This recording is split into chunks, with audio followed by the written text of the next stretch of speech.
Star Network is here. Hold no punches! I'm real revolutionary right now. Support this man, Black Media. He makes sure that our stories are told. Thank you for being the voice of Black America, Roland. Stay black. I love y'all. All momentum we have now, we have to keep this going. The video looks phenomenal. See, there's a difference between Black Star Network and Black-owned media and something like CNN. You can't be Black-owned media and be scared. It's time to be smart. Bring your eyeballs home. You dig?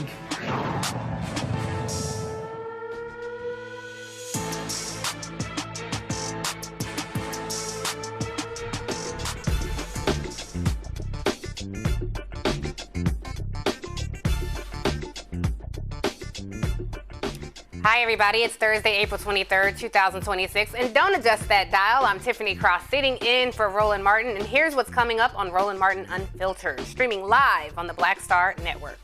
They say Virginia is for lovers, but it seems like Virginia is for haters. A Virginia judge has blocked the certification of the recent redistricting vote, halting changes to congressional maps just one day after voters approved the Democrat-drawn plan.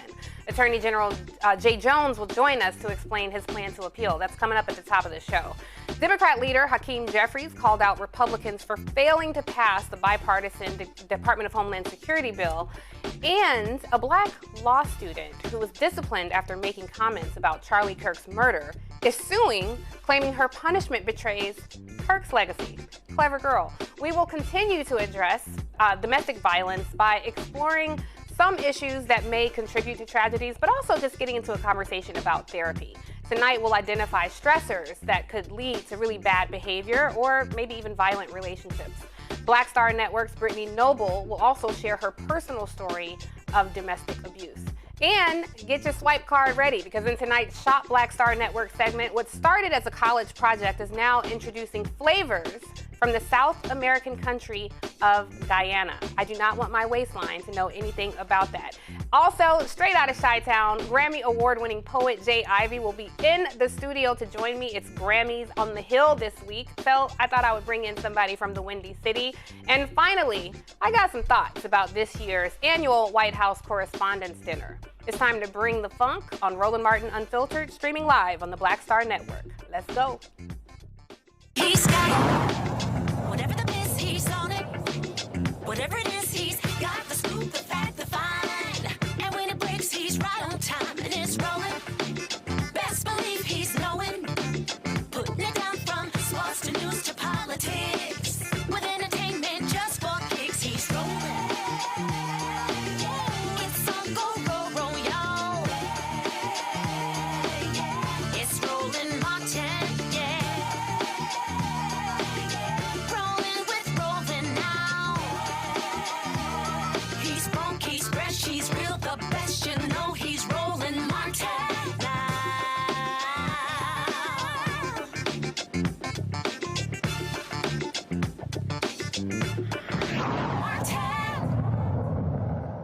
All right, let's get to some serious business. A Virginia State Court judge blocked the statement, Virginia State Court judge halted certification of a redistricting vote for Democrats' efforts to redraw the state's congressional maps, and it's tilted as many as 4 House districts away from the GOP. The order from Judge Jack Hurley of Tazewell County Circuit Court contends that all votes for and against Tuesday's referendum are ineffective and bars state officials from certifying the results or taking any action to put the new maps passed by state lawmakers into effect. Virginia Attorney General Jay Jones says he's going to appeal the ruling, and he joins me now. Mr. Attorney General, I'm a little confused. Can you explain to Roland Martin's viewers tonight, how is it possible that a judge can overrule the will of the people? Well, that's certainly the question that we're seeking to answer as well, and it's why my office immediately appealed the ruling, and we are fighting this in court because, as you know, the right to vote is sacred. It's what makes us special, not just as Virginians, but as Americans. And we will always fight to protect the right to vote here in Virginia and across this country. Millions of people came out to vote earlier this week, both voting for and against the referendum, and yes carried the day. And it's my job to enforce the laws of the Commonwealth of Virginia. And the will of the people of this state is that yes prevailed and that we will redraw these congressional districts. And my office will fight that in court to make sure that we are moving forward as the people of Virginia have asked us to do.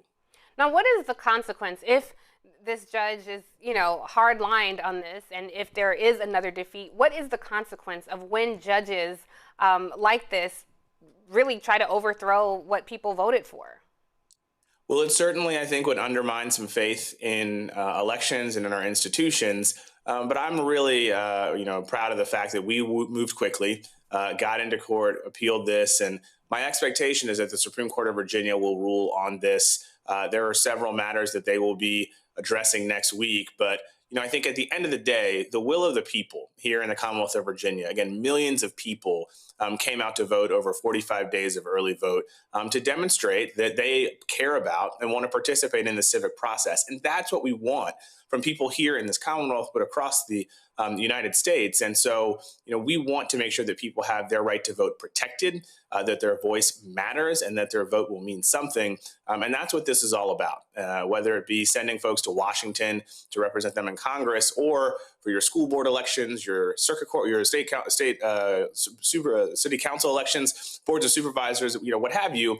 When people go to vote, their vote should mean something, and they should know that there shouldn't be any fear or threat of that being undermined after the fact. I'll be honest, it feels like a preview or even a look back into recent history when one party that's now really just full of MAGA extremists will not accept election results, election outcomes that they don't like. So let me ask you this, because obviously you represent the Commonwealth, Virginia, but if I'm watching this in Brooklyn, New York, or Birmingham, Alabama, why should I care about this particular congressional map in Virginia?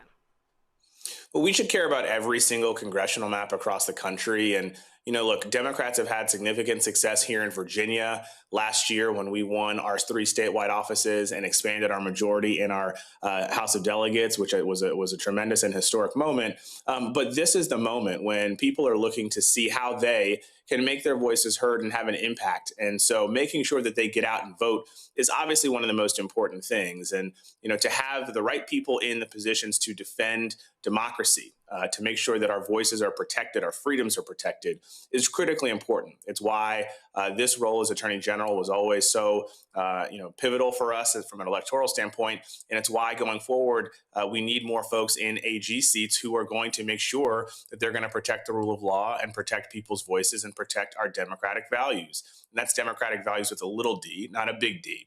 Because again, the Constitution applies to every single one of us. And it's my job and other attorneys general's jobs across the country to enforce the laws, to make sure that we're upholding the expectations and norms and standards and rules that everybody expects us to. And so that's what we're going to do. We have a very talented team in my office. And I look forward to, having our day in court and making sure that we're advancing the arguments that reflect the will of the majority of people here in Virginia.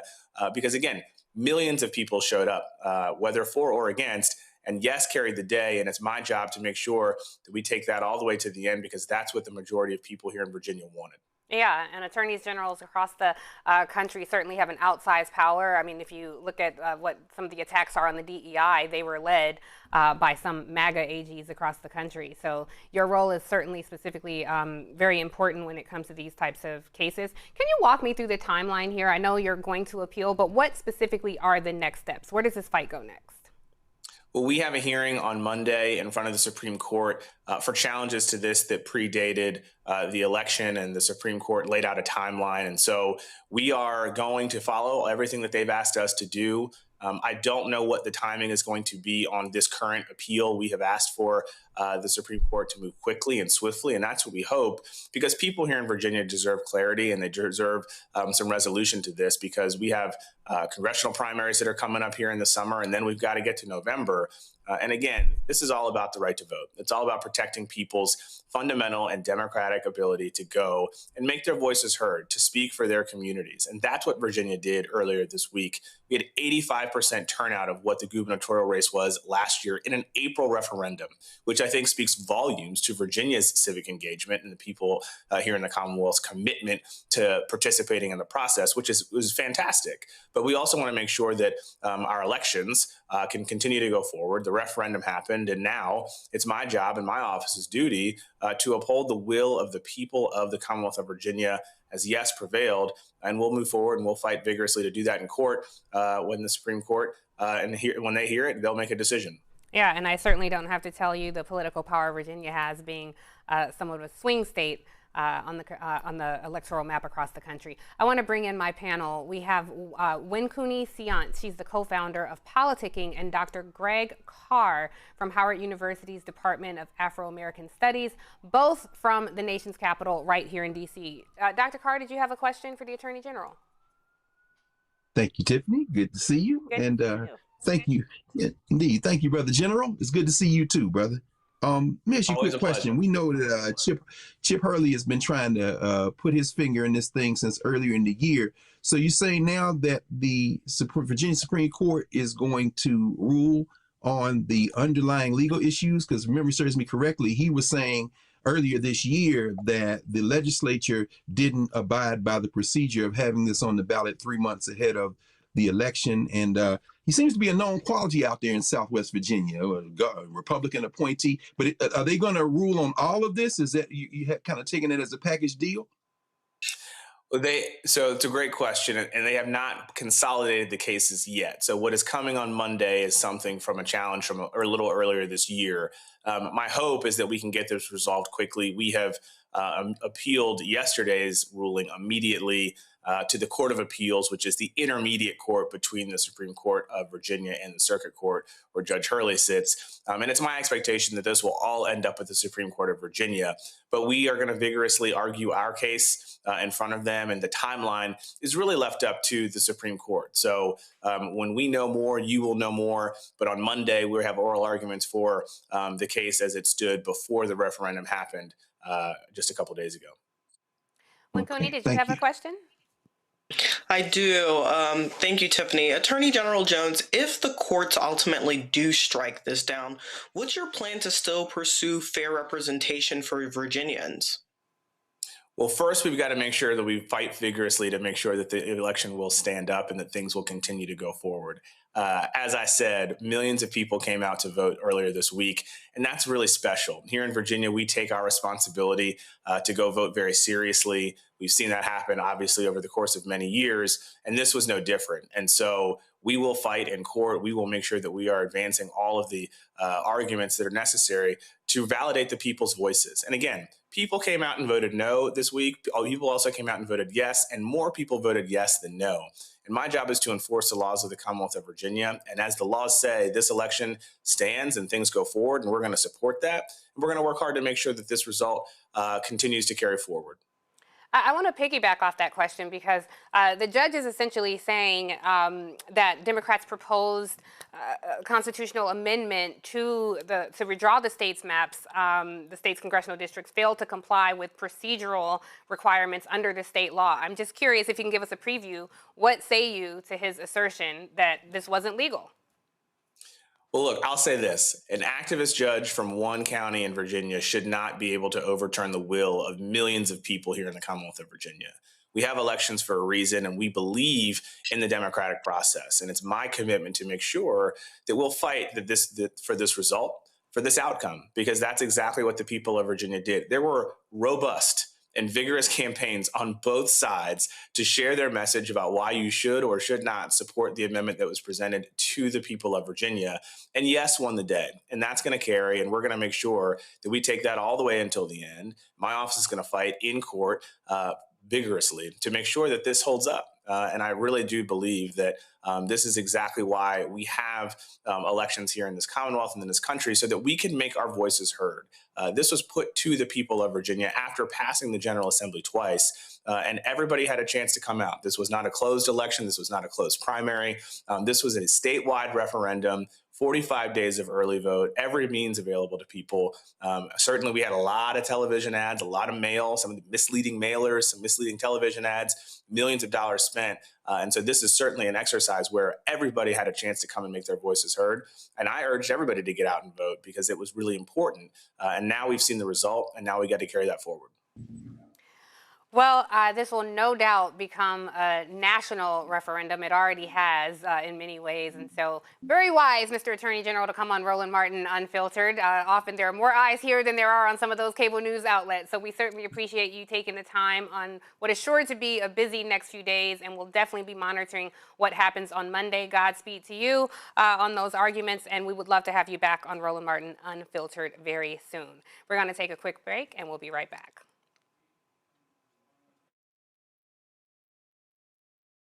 With medicine and science under attack, I want to keep you and your family informed and healthy. I'm Dr. Ebony Hilton, and I knew at the age of 8 that I wanted to be a doctor. So I studied hard and became the first African-American female anesthesiologist hired at the Medical University of South Carolina since its opening in 1824. And I always say I was made into a doctor, but I was born to be a mom. And as a new mom, wife, sister, daughter, and friend, I understand how frightening a medical crisis can be. I care for individuals on some of the worst days of their lives, and it's my mission to provide you with a safe space to gain clarity on issues affecting your mind, body, and soul. I recognize that there are health disparities, particularly as it pertains to race, and I want to help bridge the gap between you and your healthcare providers. Join me every Thursday for Second Opinion on the Black Star Network, where each week I'll invite experts from various medical fields to share the latest health news. We'll discuss topics such as the vaccine debate, mental and sexual health, medical bias, infertility, menopause, andropause, nutrition, and aging. Together with my medical colleagues, we aim to provide you with a second opinion. Don't miss it, Thursdays only on the Black Star Network. This is Bill Duke, and you're watching the Black Star Network.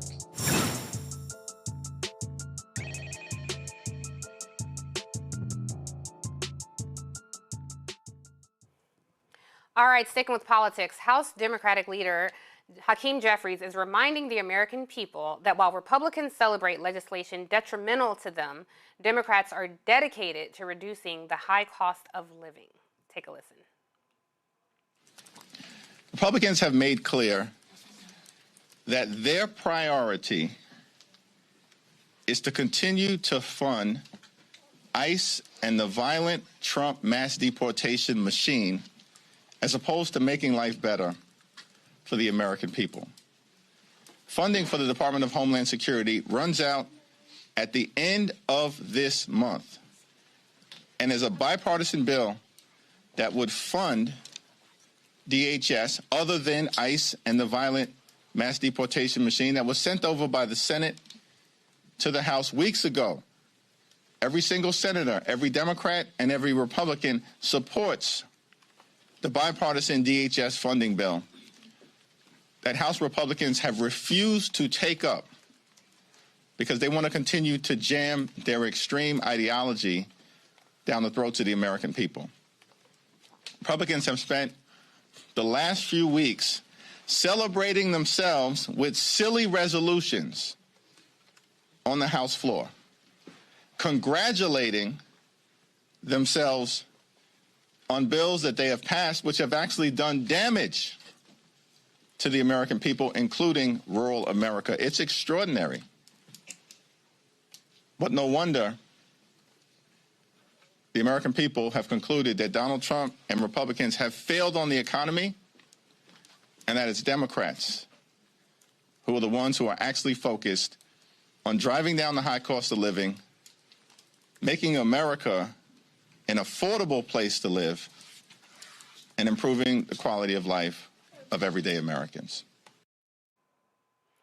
Okay, I just want to put this in perspective for the viewers before I bring in my panel. What is at issue here is $70 billion to ICE and Border Patrol. Now, when you think of all the images that you've seen of ICE wreaking havoc on local communities, so the standoff is really about accountability measures for ICE. And I don't have to tell you, because I'm sure, like me, you are very frustrated when you see never-Trumpers and people who 10 years ago may not have had this attitude, but post things like abolish ICE. So it wasn't such a radical idea after all. And now here we are with government funding hanging in the balance. And Dr. Carr, I honestly am a little frustrated with this process. There were, to their credit, 2 Republicans who voted with Democrats on this measure. That was Senator Lisa Murkowski, Republican out of Alaska, and Rand Paul, who is a thorn in Trump's side out of Kentucky. But this standoff seems to happen every few weeks, every few months, and I'm just not sure that we will maintain 3 co-equal branches of government as this kind of the draconian measures keep taking place. Dr. Carr, I see you nodding your head, so I'm going to bring you in. No, yeah, I agree. I don't give any credit to Murkowski or to Susan Collins. I tell you why, because Collins is in the fight for her political life. Yeah. And, she didn't vote with them, for the record. Collins voted with Republicans. Yeah, yeah, exactly. And then, of course, we know that there was an amendment from Senator Ben Ray Lujan to reverse $187 billion in cuts to SNAP. Yeah. And that failed by 47 to 50. And Collins and Sullivan did break with the party to support that amendment. Mm-hmm. But clearly, Mark Wayne Mullen, the shirt-off wrestling champ, who's now over DHS, the question is TSA going to be paid? And we know that Mullen has said they're going to run out of money in the next few weeks for them. I give Jeffries credit for this. Jeffries, they've said they're not going to fund anything that has these anti-immigrant, anti-immigration elements in it. And so hold the line, and we'll see if the Republicans can figure out a way to try to reconcile this. Of course, the MAGA Muppet over there in the House of Representatives is going to have worse time because he's got those crazy budget folk over there. And I doubt that it will pass the House of Representatives, but I guess we'll see. You know, Cooney, I think a part of the challenge when we put these things in political terms alone, it can be really challenging to make it make sense, to draw that human connection to what's happening.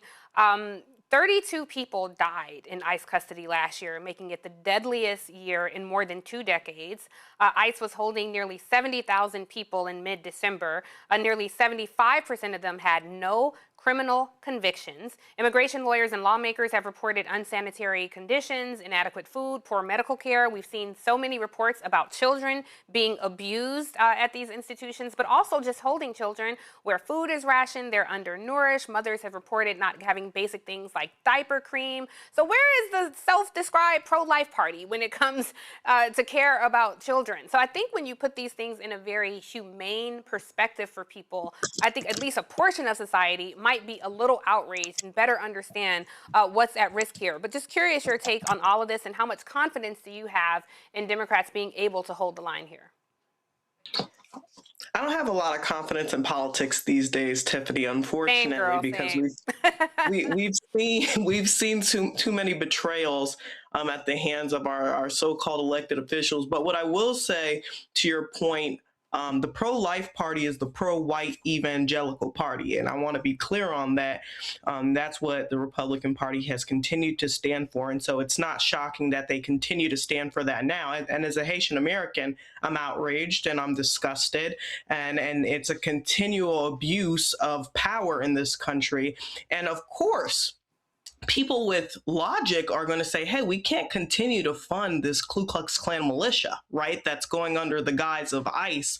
But I think the challenging part, Tiffany, is a lot of people don't know what the Department of Homeland Security does aside from ICE, and the reasons why it is important to fund the non-ICE factions, right? So when you spoke about TSA, right, when we saw that breakdown in the airport systems of our country, that's because TSA wasn't being paid. When we think about disaster response and emergency management, DHS is the organization that oversees that. When you think about cybersecurity protection, when you think about national security and counterterrorism, although arguably we're the terrorists now, we really see these are the places in which DHS really activates. And so it is important for DHS to continue to exist as an organization. However, DHS has gone a long way off from the reason why it was founded. It was founded post 9/11 as an attempt to quote unquote protect this country. But now we see it being used as a modern day slave patrol, and we need to be wary of that. And so I'm really hoping that Democrats can hold the line on that. But am I confident? not so much. Yeah, you know, I just want to take a moment to shout this out because you're a Haitian American, so I just want to take a quick moment to shout out Congresswoman Ayanna Pressley, first Black woman to represent Boston, Massachusetts in the U.S. House of Representatives, but she held the line and was able to protect TPS for Haitian people here, the temporary protected status. And because you brought up evangelicals, Dr. Carmen, to bring you in, because listen, the white is silent. We hear media all the time reference evangelicals, but they've never bothered to say white. They just assume. But I know a lot of deaconess, board serving, choir singing Black women who would call themselves evangelicals too. But here's the interesting thing about these quote unquote evangelicals. Over 80% of white evangelicals who are hardcore in the Trump campaign say they go to religious services a few times a year or less. The emphasis is on or less. So they have turned the mega church into the MAGA church and a demon into a deity. What say you about this group of people serving this God that is okay with shooting a mother in the face and a nurse in the back? My God, that's a bar. I love it. The MAGA church. Well, they've never believed in the same God we believe in. We can go back to the 19th century. David Walker said that these people are not Christians. What they are is religious fascists. They are to Christianity what Al-Qaeda is to Islam. They are absolute religious fascists. And Donald Trump got a little bit over his skis with his Easter Sunday post, but he is their Lord and Master. And you got a nut like Mike Huckabee loose in Israel, refusing to call Palestinians Palestinians and saying it's Judea and you know, it's like, yeah, because they have a fascist view that is absolutely consistent with settler colonialism. Domestically, that means that they would rather die than have any form of humanity that would include all of us. They are white nationalists. Their religion is the religion of the Ku Klux Klan. If you want any evidence of that, 2 days ago, when the damn Department of Justice now going after the Southern Department Law Center for trying to shut down the Klan, their whole thing, they've weaponized this federal government as an instrument of their Christo-fascist approach. Sam Alito is right with them as well. These are Christian soldiers, but it ain't the same God we worship. Yeah, and I'm just curious your thoughts because I asked when Cooney this question as well. You know, when we talk about these things, I remember watching segments like this, and the conversations were very inside the beltway. You know, really a lot of political speak. And, you know, I've been covering politics for 25 years now, so now I get it. But I think about the person watching at home, and it just sounds like, oh, Congress is fighting again over money. But that's not really what the fight is about. And I think that something about our psyche, our humanity, things are conceivable in mass numbers, right? You know, if we say, oh, 3,000 people died today, then it sounds like something that's too bad. And we turn to our dinner tables and finish eating our meal. But if I tell you the one story of a little girl named Sarah who wanted to be a ballerina and loved the aquarium, and I tell you her story, then it's more heartfelt. And so I wonder if we get lost in the messaging around this, because like you said, Cooney, I do not have a lot of confidence in politics, and I'm also not a party person either. My politics are Black. You know, so I give praise where it's due, but Ben Ray Lujan is a Democrat. And as Dr. Carr said, supported a bill to cut SNAP benefits, which is already the version of the loose change in the federal budget's couch, you know? So I don't know, I guess I'm just rambling at this point because I thought you might be able to tell me something to encourage me, but you feel how I feel about politics. So I'm just curious your thoughts on it all. You gotta encourage yourself. That's what the Black church says. You gotta encourage yourself. Amen, amen. But I'm feeling discouraged. And okay, well then let me ask you both this.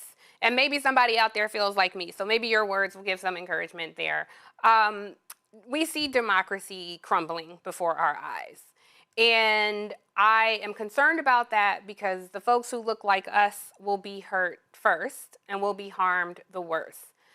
There's also the school of thought that I ain't really too keen on saving something that didn't really serve us in the first place. When Roe fell, that happened in democracy. When Trump was elected, that happened in democracy. So I'm starting to wonder, how can we coexist in a democracy with people who are rooted in our oppression and destruction? So if you got some words on that, Dr. Carr, Cooney, whoever got something to tell me, please preach to me on this Thursday. I'm gonna let Dr. Carter. Go ahead, yeah. Okay. I was gonna say, Tiffany, I'm probably not the most encouraging. Again, I'm Haitian, so I'm about ready to revolt. That's what we know how to do. But what I will say is that Black America has to band together. And don't mind that I'm a Garveyist and I think we should leave, but Black America has to band together even here, and we have to create our own systems, right? We have to start, creating our own school systems, creating our own banking systems, creating our own political systems. That's the way that we're able to really galvanize political power and political capital in this country.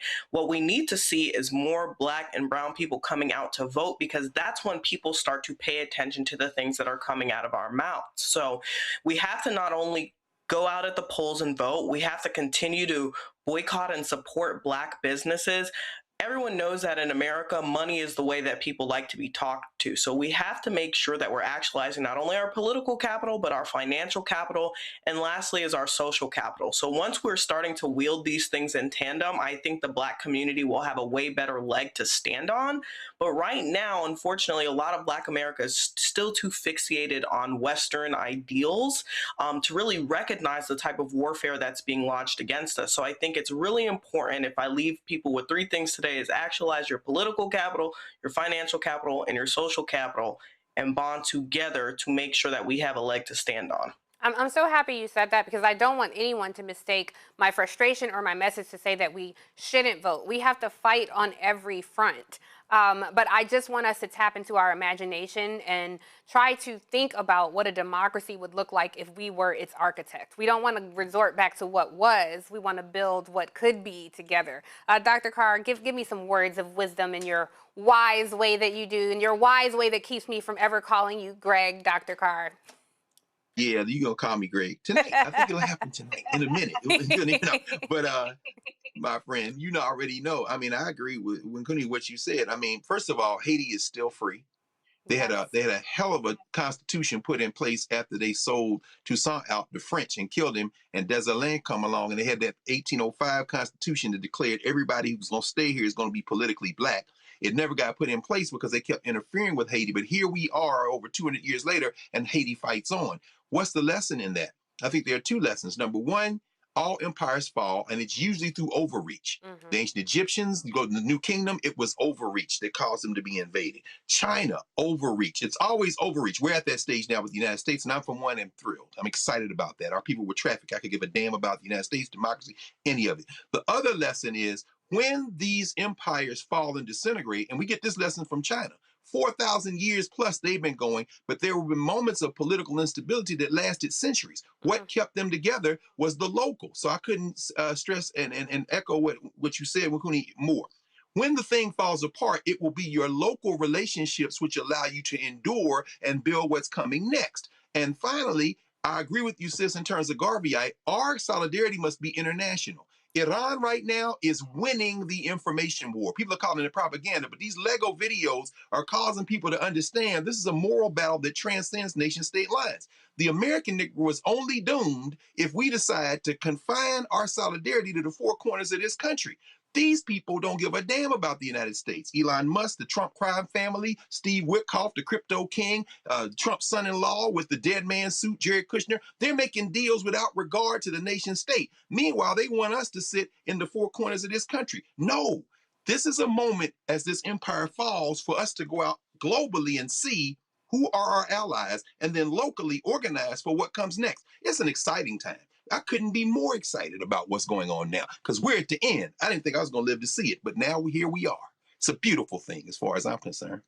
Somehow, magically, I feel encouraged. I knew you would do it, Dr. Carr. I think you might feel encouraged too, Nkuni, because I mean, honestly, one, you just gave us a whole history lesson, and I love that you're saying our solidarity has to be global.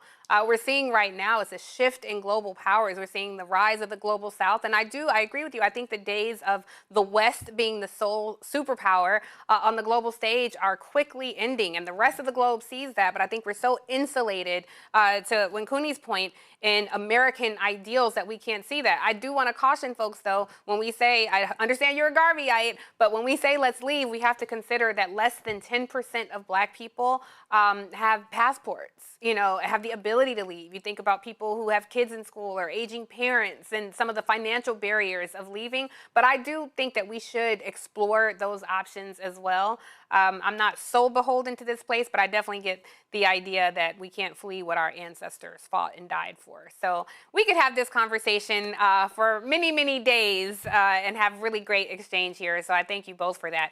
I don't know about you guys, but I need some love in my life. So we're going to take a quick break. Roland Martin Unfiltered will be right back. But on the other side of the break, we're going to talk about some love, because I think we all need a little bit of love. And we're going to talk about love through the lens of music. Don't go anywhere. We'll see you on the other side.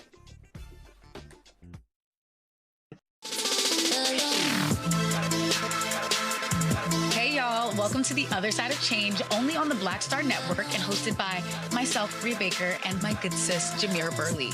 We are just two millennial women tackling everything at the intersection of politics, gender, and pop culture. And we don't just settle for commentary. This is about solution-driven dialogue to get us to the world as it could be and not just as it is. Watch us on the Black Star Network, so tune in to The Other Side of Change.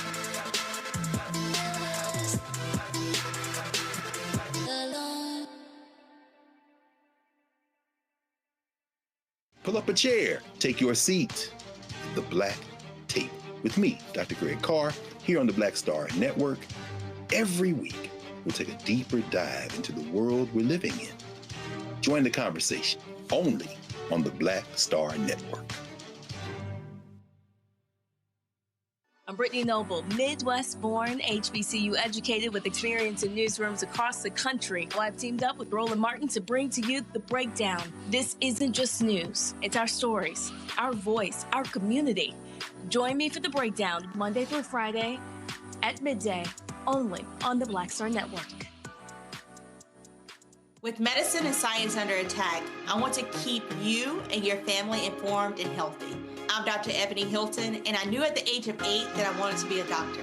So I studied hard and became the first African-American female anesthesiologist hired at the Medical University of South Carolina since its opening in 1824. And I always say I was made into a doctor, but I was born to be a mom. And as a new mom, wife, sister, daughter, and friend, I understand how frightening a medical crisis can be. I care for individuals on some of the worst days of their lives, and it's my mission to provide you with a safe space to gain clarity on issues affecting your mind, body, and soul. I recognize that there are health disparities, particularly as it pertains to race, and I want to help bridge the gap between you and your healthcare providers. Join me every Thursday for Second Opinion on the Black Star Network, where each week I'll invite experts from various medical fields to share the latest health news. We'll discuss topics such as the vaccine debate, mental and sexual health, medical bias, infertility, menopause, andropause, nutrition, and aging. Together with my medical colleagues, we aim to provide you with a second opinion. Don't miss it, Thursdays only on the Black Star Network.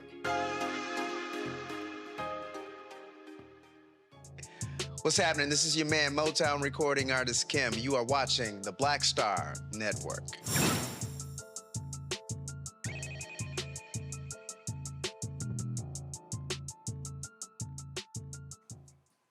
All right, so get this. Ellen Fisher, a third-year Black law student at the Texas Tech University School of Law, is suing the university after its honor council recommended that she be reprimanded for allegedly celebrating the death of Charlie Kirk, a conservative figure known for his controversial views. Beyond controversial, some might even say dangerous. According to the lawsuit filed on April 9th, if the honor code sanction becomes final, Fisher would be required to report it to the Texas Board of Bar Examiners, which could cause incalculable damage to her career. This lawsuit highlights a growing trend of universities punishing students and employees for disparaging or even discussing Kirk, who was an advocate for free speech, among other things. Following his death. 6 months after his passing, institutions continue to grapple with how students and employees can express their views about him and whether the First Amendment protects their speech. So we're going to get into this. Joining me now is Robert Shibley. He's special counsel for campus advocacy at the Foundation for Individual Rights and Expression of FIRE. Now, while FIRE does not represent Fisher, they did assist her in finding legal counsel through their legal network. Robert, I'm so happy to have you here. When I read this, I think there are so many people out there who can understand this, because as I understand it, you'll correct me if I'm wrong, the person who even brought this forth is a woman, Terry Morgeson. She's a clinical instructor and director of the School of Law Family Clinic. She's the one who reported Fisher to the Honor Council after overhearing her. So she wasn't even in the conversation. She overheard her discuss Kirk's death with other classmates in a way that she deemed unprofessional. And I have to say, there are so many people who look like me who are over-policed in even our behavior. So why does this person, this instructor, who was not even involved in the conversation, how is it that she has any legal standing or any disciplinary standing with this network, with this council? Yeah, so this is a common problem on campuses, particularly when dealing with people who are activists, is that because they tend to be more outspoken, they often face these kind of professionalism charges that are really much more at the discretion of universities and law schools like Texas Tech's than most people, I think, realize and probably would be comfortable with if you knew enough about it. Because what it does is it gives the people who are in charge a huge amount of leeway to just decide, well, I think the way you're behaving there, what you're saying, what you're doing, the way you're acting is inappropriate for your profession. And sure, that may not be that may not seem like a severe punishment in the sense that being expelled or something like that is. But having a letter of reprimand in your law school file can definitely cause problems with being admitted to the bar, certainly to being hired at law firms. It can be something that follows you for a long time. And it's not just law students who face this. We see this often with students in nursing and the health professions. And to a lesser extent, but still real in education circumstances. So this professionalism thing, it really is, it can act like a making adult babysitters out of the professors at a college or university. And here's another little tidbit of news. You also see that in newsrooms as well, when people who consider what to be professional or what to be unbiased is often rooted in what is white and male. I do want to let the viewers know exactly what Fisher is accused of saying. So Morgeson, this woman who was all in the Kool-Aid, she reported hearing Fisher say that MF got shot, though other witnesses have disputed this language. But she says that she heard her say that. Others told the Honor Council investigator they heard Fisher say to clinical lecturer Joe Stevens, "I'm in the best mood ever, and they got him. This is great." Now, Joe Stevens, the lecturer who they claim that they heard her say this to, he has also said that he does not recall Fisher making either comment, and he told that to the Honor Council during the hearing. What happens next for her? What is the next steps in this process? Right. Well, what she's brought a federal lawsuit against Texas Tech, and the grounds is something called First Amendment retaliation. And what that is, it's a special kind of First Amendment claim that happens when somebody who works for an agency of the government, which Texas Tech is, takes action against you specifically because they disapprove of something that you said that's protected by the First Amendment. So instead of censoring you up front or telling you you're not allowed to say something, they take an action against you afterwards once you've said the thing. And that's the single count of this lawsuit. But you're right to point out there doesn't seem to be any evidence that anybody else who was critical of Charlie Kirk or said anything about him was punished at Texas Tech. There were several others brought up in the lawsuit, and there's been no sign that any of them faced any kind of punishment. And also, these are adults. Adults are allowed to engage in political discussions, certainly at law school. I went to law school.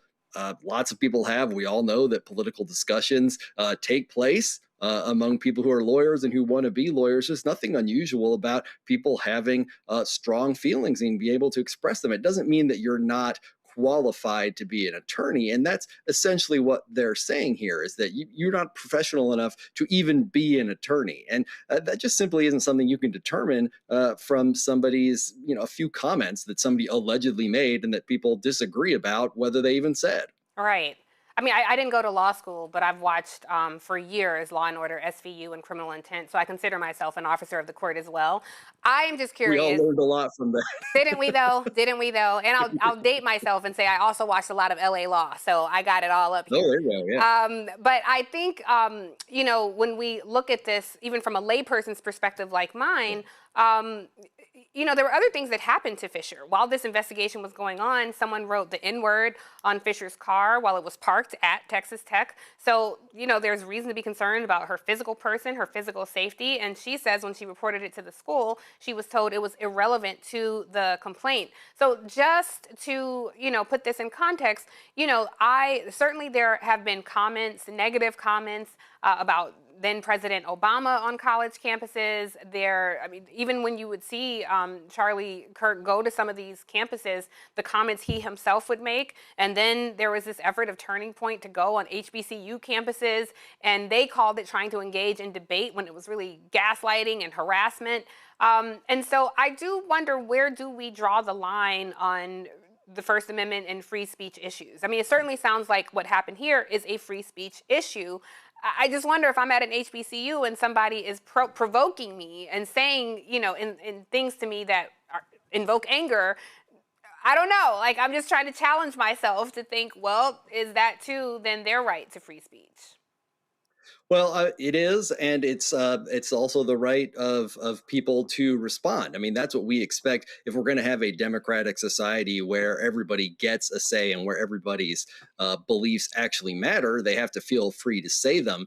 And one of the things that we believe strongly at FIRE is that it's also very important to know what people really think, rather than tell them to be quiet about the things that they may or may not believe. If you want to argue that somebody's beliefs are wrong, you ought to be free to do that, and they ought to be free to argue back, so that they can learn and actually change their minds. Just, slapping a professionalism punishment or something like that on them and sort of, I guess, teaching them through just a simple pain not to say what they really believe doesn't teach people a lesson that they're wrong. If anything, I think for most of us, it would convince us more that, we were right, and that what we had to say was so threatening that the people in power decided that we had to be punished for saying it. That may or may not be true, but I think that's what most people take away when they're punished just for saying something controversial. Yeah, and you see these videos all the time. I appreciate what you said. You see these videos of, people donned in their MAGA attire, and it seems like sometimes they do want engagement. And so you say, yeah, people, have a right to free speech, but people also have a right to respond. So just hypothetically, Robert, if I were to respond to somebody who's talking to me a little crazy, can I count on you to come and defend my right to my response? Well, on college campuses, I mean, we are one of one of our things is that we take every case that comes to us from college campuses that actually fits within our mission. And so we encourage any students who are having situations like this about Charlie Kirk, pro or con. We take cases from both sides. We've had TPUSA cases the same day we've had Turning Point USA cases. It doesn't matter to us. We try to defend everyone without picking favorites, because we believe that everybody should have a chance to have their say, and their arguments will either succeed or fail. But what isn't right is for the authorities, whoever that is, whether it's Texas Tech or the federal government or state governments or state politicians, putting pressure on things to just decide who gets to say what they believe and who doesn't. Yeah, and I certainly don't want to make light of this for Ms. Ellen Fisher, because this can actually have very serious consequences, as you pointed out, on her future as a lawyer. But I hope that it cements her as a bright young legal scholar in our future, because I really appreciate the fact that she is using their own tactics against them legally and professionally. So she certainly sounds like quite the professional to me. So kudos to her, and kudos to you for taking up these types of issues. Thank you so much for joining us. I appreciate you taking the time to be here, and I'm going to keep your number handy just in case one of these incidents happens. I live by Howard University, so you never know. We appreciate you taking the time tonight. I know I promised the audience at home love. Don't worry, it's coming up right now, but we're going to take a quick break, and we'll get to that love on the other side. On a next, A Balanced Life with me, Dr. Jackie, a relationship that we have to have. We're often afraid of it and don't like to talk about it. That's right, we're talking about our relationship with money. And here's the thing, our relationship with money oftentimes determines whether we have it or not. Balancing your relationship with your pocketbook, that's next on A Balanced Life with me, Dr. Jackie, here at Black Star Network. A decade of love, joy, and power. Black Voters Matter is 10 years old, and we are just getting started. This is love with a purpose. This is Black joy in motion. This is unstoppable power. Across campuses, neighborhoods, and back roads, let's go! We show up not just to vote, but to be seen, to be heard, to belong. We ride together, we organize together. We remind each other that our voices matter, because they always have. Black Voters Matter is about more than ballots. It's about housing and healthcare, clean water and living wages, education, reproductive freedom, and dignity. It's about turning pain into action, turning belief into movement, turning community into power. We don't wait to be invited. We bring the energy. We bring the love. We bring the people. Because when Black communities come together, we don't just survive, we thrive. This is how change happens. This is how history moves. We organize, we build, we win. With medicine and science under attack, I want to keep you and your family informed and healthy. I'm Dr. Ebony Hilton, and I knew at the age of 8 that I wanted to be a doctor. So I studied hard and became the first African-American female anesthesiologist hired at the Medical University of South Carolina since its opening in 1824. And I always say I was made into a doctor, but I was born to be a mom. And as a new mom, wife, sister, daughter, and friend, I understand how frightening a medical crisis can be. I care for individuals on some of the worst days of their lives, and it's my mission to provide you with a safe space to gain clarity on issues affecting your mind, body, and soul. I recognize that there are health disparities, particularly as it pertains to race, and I want to help bridge the gap between you and your healthcare providers. Join me every Thursday for Second Opinion on the Black Star Network, where each week I'll invite experts from various medical fields to share the latest health news. We'll discuss topics such as the vaccine debate, mental and sexual health, medical bias, infertility, menopause, andropause, nutrition, and aging. Together with my medical colleagues, we aim to provide you with a second opinion. Don't miss it, Thursdays only on the Black Star Network. Hey, I'm Malcolm Lee, and you're watching the Black Star Network.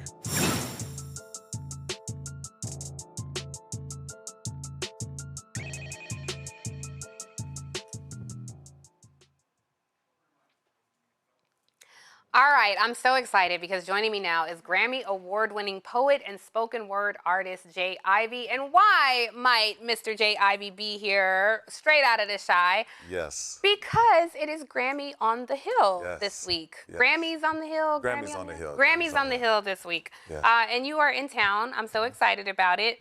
And you are in town because you are, of course, a Grammy winner. I had the honor of being there with you when you won the Grammy. Yeah. Congrats, my brother. We did that. Congrats. We did that. And you created this category or helped to create the category of spoken word artists. But what is Grammys on the Hill? So Grammys on, well, first off, it's great to be here with you. Love you much. Grammys on the Hill is, it's been going on for 25 years. The Recording Academy brings out artists, musicians, producers to come to DC to advocate for certain legislation that will help protect artists, create rights that will protect artists and musicians and creatives. Okay. Well, that means with AI and everything happening, that certainly seems like a worthy cause. Absolutely. So that was one of our, I mean, that was the discussion. So one of the main acts was called the No Fakes Act. And they brought about 100 of us out and broke us up into groups. So each group went and spoke to about 4 or 5 congressmen and women and House representatives. And AI was absolutely the discussion because there's been so many cases of folks being ripped off, you know, work being stolen. Yeah. While AI is a great tool, at the same time, anything that's a tool can be abused. And right now it's the Wild Wild West. There are no guardrails to protect creatives and artists and musicians. Or a lot of other people. I mean, technology is moving faster than legislation. And I don't know if AI is a great tool, my friend, but that's a discussion for another time. Yes. I have some concerns about AI. But I want to ask... We all do. Yes, we all precisely. do. Yeah. I want to ask what may be a controversial question to ask you, since you're a Grammy Award winner, but how relevant are award shows these days? You know, I think when we were younger, it was a big deal. You know, people got award shows, but with all the streaming platforms, and I feel like social media has really democratized that who gets to rock the mic, who gets to build an audience. So do the Grammys matter anymore? Absolutely, the Grammys matter. I'm a living testament. Life has changed since the Grammy wins. Oh, excuse me, the Grammy wins. The wins. But it's you know, music at its core is it brings people together. It heals us. It connects us. It feeds us. It is the soundtrack of our lives. And when you have award shows that shine a light on the art, it's incredible. So in the case of the Grammys, what's beautiful about the Grammys is a peer voted on award. So it's being recognized by those that you create with and move with and fellowship with and cross paths with. So these are the people that's voting on the award. So to be acknowledged by your peers, it's incredible. And anytime a light is put on the art, to me, that helps the world, even if it's a little bit, you know, it helps. Well, one of my favorite songs by you is "Nothing in This World." With PJ Morton, is that who? Oh wait. Well, not of this world. No. But PJ is. There's nothing thank you. in this world. Don't make me sing. I'm gonna embarrass myself. You talking about no? You talking about Without You? Yes. That's actually BJ the Chicago Kid. BJ the Chicago Kid. Yeah. I always imagined that you were singing that to your lovely wife, Tari Teray. Yes. Who's not here, but Roland, because everything is alpha around here. Tari is a proud member of Delta Sigma Theta. She's not here. But it's such a beautiful love song. It really is, and it's so gorgeous. I hope people will take time to listen to it. And I was thinking about that. It seems like love songs are fading from view, fading from our conversation. And at a time where sometimes it feels like there's a little tension between black men and black women, I just can't help but connect that to love songs fading. It is hard to find love songs by black artists, yet love songs by non-black artists are everywhere. Why do you think that is? Well, I think the love songs are being created. I just think they're, like you said, they're harder to find. You have to dig in the crates, and I mean, why that is? I mean, it's a lot of different conversations we can go into, but it's important to recognize that the love is there. Our love in the black community is absolutely there, and creators are creating music that reflects that. I know we created. Tari Teray has a whole album called Catching Dreams, which is incredible, by the way. Go stream that, Tari Teray, Tarrey, Torae. But it's an example of love music that's being created all the time. But I will say, with all the music that's being made and distributed nowadays, it is harder to find, and folks may not necessarily want to inspire black love. Yes. So it's a vested interest in not having us love each other. Absolutely. I agree with that. So I think that plays a big part into what's being heard by the masses. Right. What's in heavy rotation that's Absolutely. we have to go seek out love songs and artists. Yeah. In 2024, a popular streaming service said their most popular search for songs was sad. And there's something about that I think that's reflected in what we're all enduring and experiencing at this time. It's almost like, there's sometimes loathing, it seems, between coming together, and love has always been such key to our survival here. I want to bring my panel into the discussion, but before I do, I just want to ask you a quick question. It's another controversial question. Today, Drake he is dropping a new album. Can he make a comeback? Because I kind of feel like Kendrick destroyed him for life. I mean, in the social stratosphere, it seems that way, but yeah, I think we are naturally a forgiving people. Yes. And if the art comes. If the art comes, and I heard Drake got some ice melting in Toronto or something like that. Yeah, people were taking like hacksaws to it. It was quite a PR stunt. Yeah. So I mean, Drake is incredible, and while he definitely took a L, I mean, it is what it is. He took an L. In that moment, I don't think he's done. Okay. I mean, it's Drake. It's Drake. So I mean, he has fans. Yeah, he got a whole lot of them. Still around after the whole dun dun dun. That was a bop. Okay. Well, I want to bring in Dr. Carr, and as I do it in my shameless self promotion. Since we're talking about love, Ain't no shame. Dr. Carr. Yes. I write a lot about love and songs and the dynamic between Black men and Black women. In Love Me, a letter to Black women in a toxic country, career and relationships, available everywhere books are sold. Do you want to hold it? Yes, I want It's like holding your Grammy, so you have to be careful absolutely. with it. Okay, great. I got you. Okay, there you go. Dr. Carr, if you could please work my book in your answer, what do you make of all of this love talk and love songs, the lack of love songs? I would say this very simply.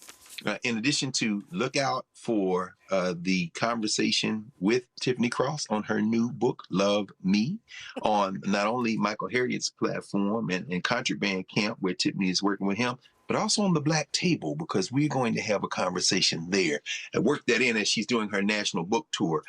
It's launching in a couple of weeks, so make sure you get it. And I'm gonna get my autograph copy. I have that the digital, but I'm getting that one as well. So I think. What's interesting? You are an example of something I want to ask you about, Brother IVV, the question of intellectual property. Tiffany, you're a wholly owned subsidiary. You own yourself. You move through the world on your own terms, and you deal with whoever you need to deal with based on your terms. And I think that question of intellectual property is very important. You interact with the big publishers, as you've done with Love Me. And at the same time, you're here in independent media, you're working with Michael Harriot, you're a self-contained entity. Brother Ivy, as it relates to intellectual property, you mentioned the legislation you're trying to lobby to move through Congress.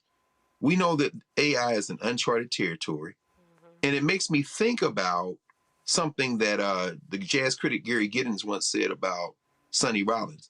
He said, Sonny Rollins he issues recordings, albums, but he really issues those almost like as an advertisement for you to come see him at the club.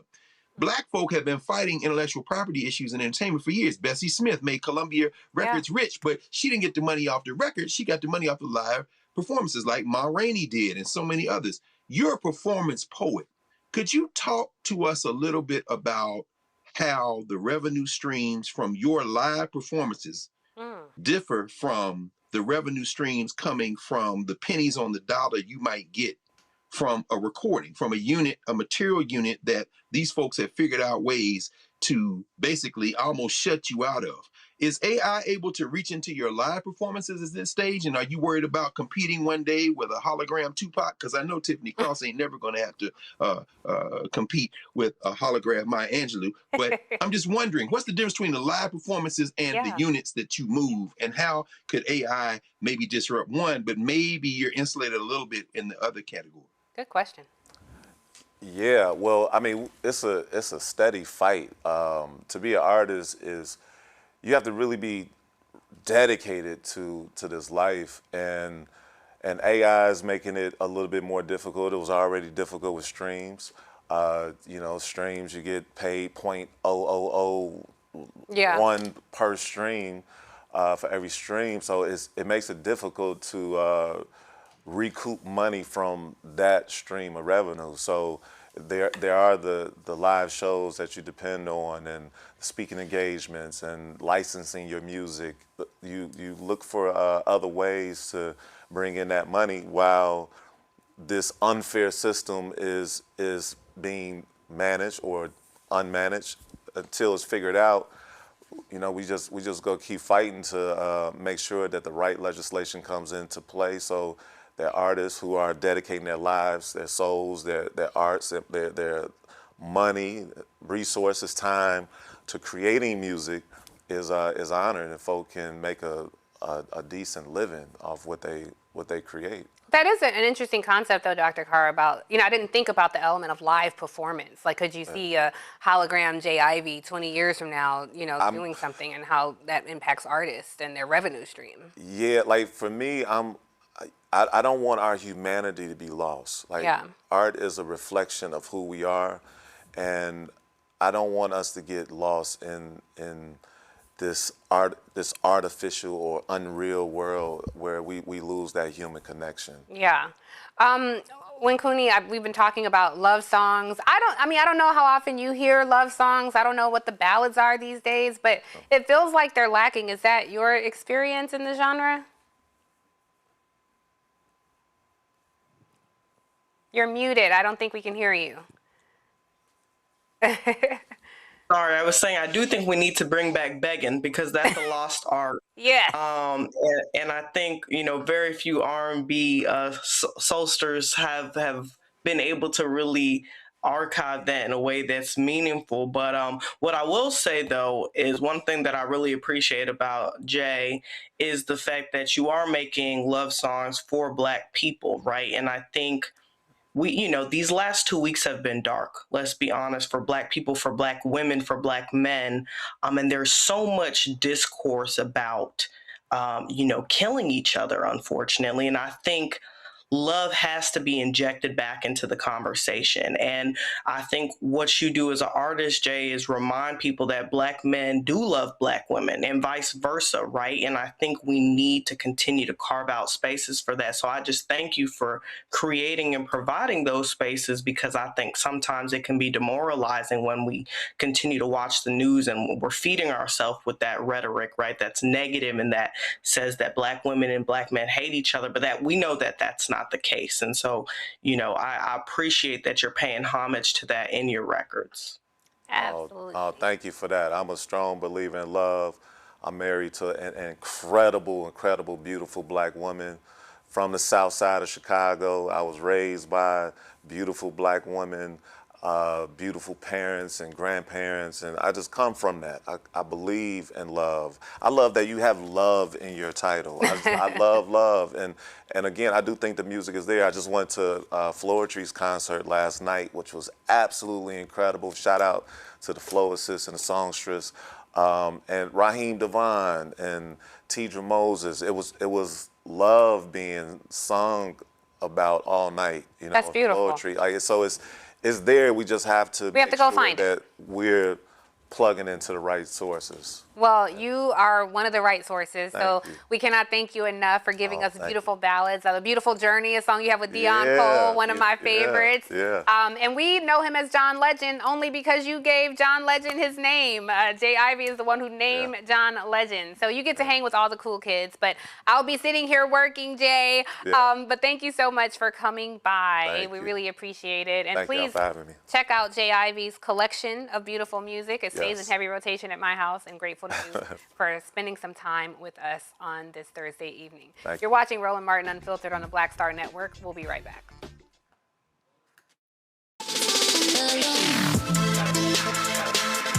Hey y'all, welcome to The Other Side of Change, only on the Black Star Network and hosted by myself, Rhea Baker, and my good sis, Jamira Burley. We are just two millennial women tackling everything at the intersection of politics, gender, and pop culture. And we don't just settle for commentary. This is about solution-driven dialogue to get us to the world as it could be and not just as it is. Watch us on the Black Star Network, so tune in to The Other Side of Change.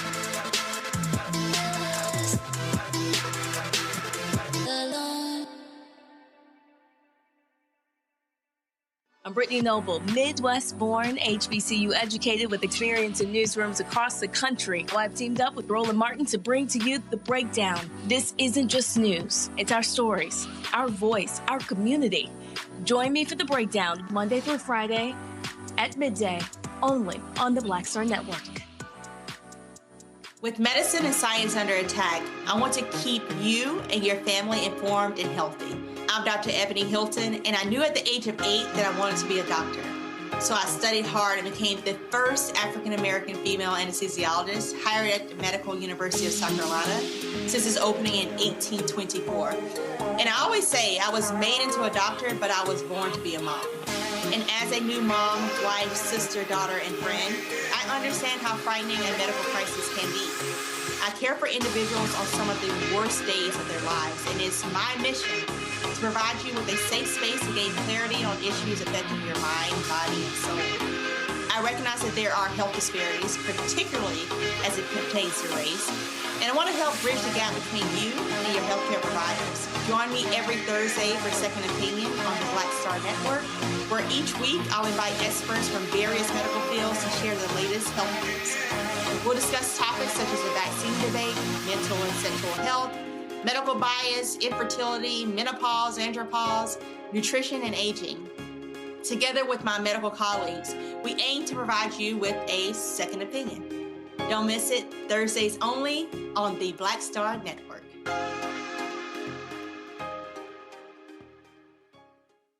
Hey, I'm TD Jakes, and you are watching the Black Star Network.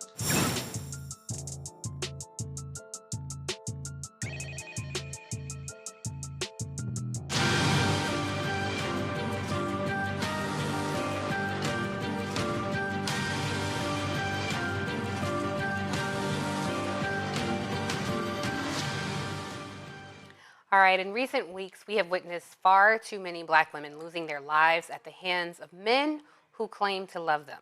Those tragedies involve sons, boyfriends, and husbands who have taken the lives of mothers, sisters, wives, girlfriends, aunts, daughters, and grandmothers. A common factor in these incidents appears to be stress within the relationships.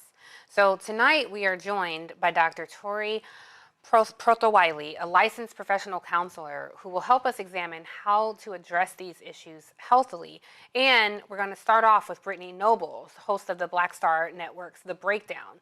She's going to share her experiences of being in what she describes as a violent relationship, highlighting how such stress can escalate. Thanks to you, ladies, for joining me. Brittany, I do want to start with you and give you space to share your testimony. And before you even begin, I just want to say thank you for being brave enough to share what you're going to share, and I hope that it can impact the lives of everyone watching tonight.